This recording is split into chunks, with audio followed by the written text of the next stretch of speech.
Section 5, हम section 5 को एक बार फिर से देखते हैं। सेक्शन 5 बात करता है payment and remittance of rent by tenant. Tenant हमने कहाँ पढ़ा था?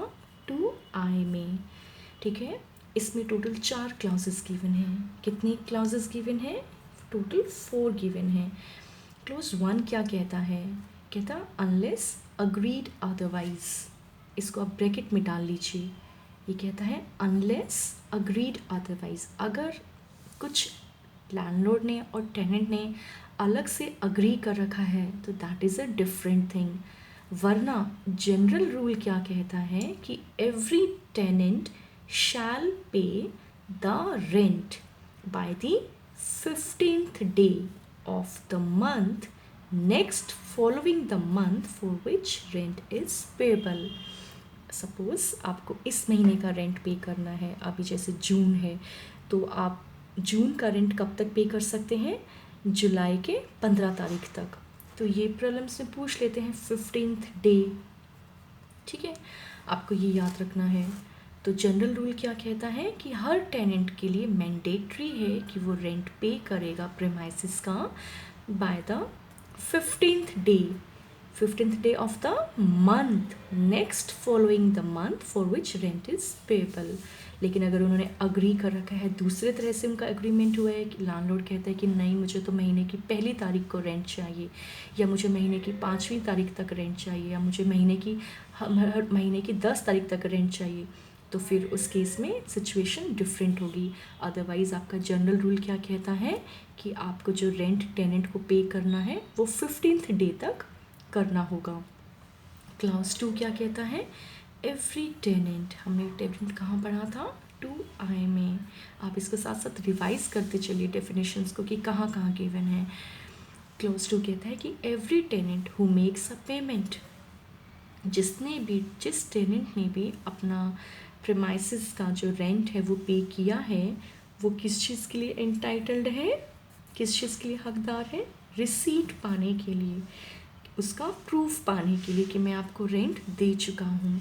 और वो जो रिसीट होगी वो ड्यूली साइंड होगी। किसके द्वारा साइंड होगी? आइदर बाय द लैंडलॉर्ड और by the duly authorised agent of the landlord.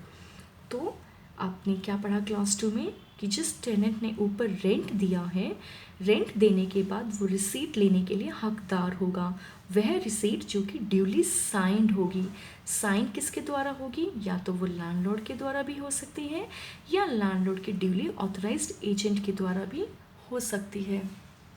उसके बाद क्लास 3 कहता है कि एक टेनेंट जो है किराया देता है वो कैसे कैसे रेंट को पे कर सकता है लैंडलॉर्ड को या उसके ड्यूली ऑथराइज्ड एजेंट को कैसे कर सकता है। इसमें 3 ऑप्शंस गिवन हैं। आपको याद रखना है कि क्लाउज 3 में 3 ऑप्शंस गिवन हैं। पहला पर्सनल पेमेंट जो कि कैश के थ्रू हो सकता है, चेक के थ्रू हो सकता है या बैंक ड्राफ्ट के थ्रू हो सकता है।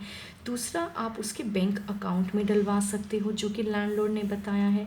तीसरा आप पोस्टल मनी ऑर्डर से भी कर सकते हो। तो आपको ये 3 चीज़ें याद रखनी होंगी।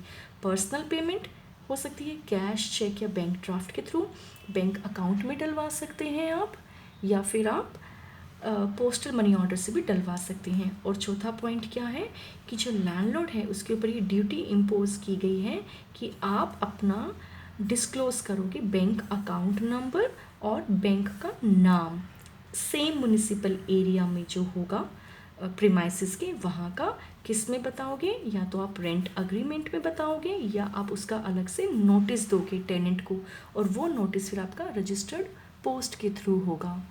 क्लियर? इसमें 4 क्लॉजेस हैं सेक्शन 5 में कि आप पहला है 15th तक आपको रेंट पे करना होगा अगले महीने की, दूसरा है आपको रिसीट मिलेगी, तीसरा है कि आपके पास मोड क्या क्या है, तो 3 तरह के जो वेज हैं वो बताए हुए हैं, और फोर्थ में क्या है कि आप अपना डिस्क्लोज करोगे बैंक अकाउंट नंबर और बैंक का नाम, और जो कि सेम म्युनिसिपल एरिया में होगा प्रीमाइसेस के, या तो आप उसको